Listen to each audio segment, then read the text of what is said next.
through these fields of destruction, baptisms of fire. Unë kam qenë fëmijë në 97, vëlla im është plagosur në atë luftë civile.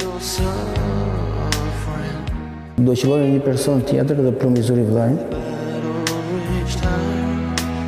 Ishin dëmtuar gjitha organet, shtylla kurrizore ishte dëmtuar.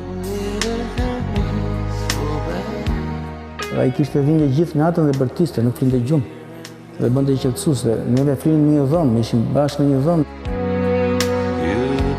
Gjosh njeriu më të afërt që vërtet gjithë natën e dhimbjet, nuk është se është një javë, po ishte me vite kjo situatë.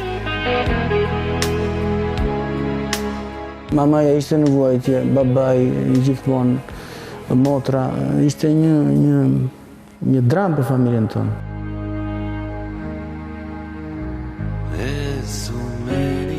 Dhe nuk e quaj si histori vuajtje ose viktimizimi. Unë veten time dhe familjes time e quaj histori suksesi. Kur mendoja që ai nuk do ecte më, e mendoja shumë gabim se thosha çfarë do jetën, po kur je fëmijë. Ai është më i fortë nga gjithë ne. Ai gjithmonë i gjendshëm. Ishte për të gjithë, ishte vetëm për mua. Sa isha aty, unë gjithmonë e ndihmoja sepse duhet ta ndihmoja të ngjisnim shkallët, ta jepja makinën. Dhe ai dilte me mua gjithmonë, e shoqëroja unë. Ka një zemër të madhe dhe një mendje të madhe që menaxhon jetën e tij. Më shumë më ka ndihmuar ai se sa ka ndihmuar unë. Ka qëndruar afër kur erdha nga Italia, unë s'kisha asnjë gjë kur erdha këtu. Ato kursime që unë kisha në Itali nuk mjaftonin dhe ai kishte disa kursime të tjera dhe mi dha mua që të hecja para, më thoshte gjithmonë doja dalësh.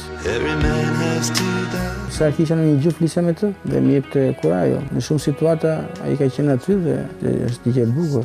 Dhe kjo shënoi jetën time që unë i futa në këtë drejtim.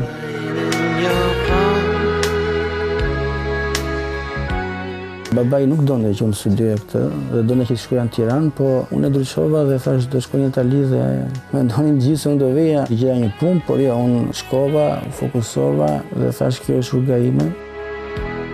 Në dhimbje njeriu i gjen forcë që të ecë para, të organizohet. Dhe kjo neve na shndroi, na i prishi gjithë rrjedhën e jetës, po tani jemi shumë të çutur që pas shumë kohësh njeriu e gjen veten me familjen, kalojmë kohë shumë të mirë.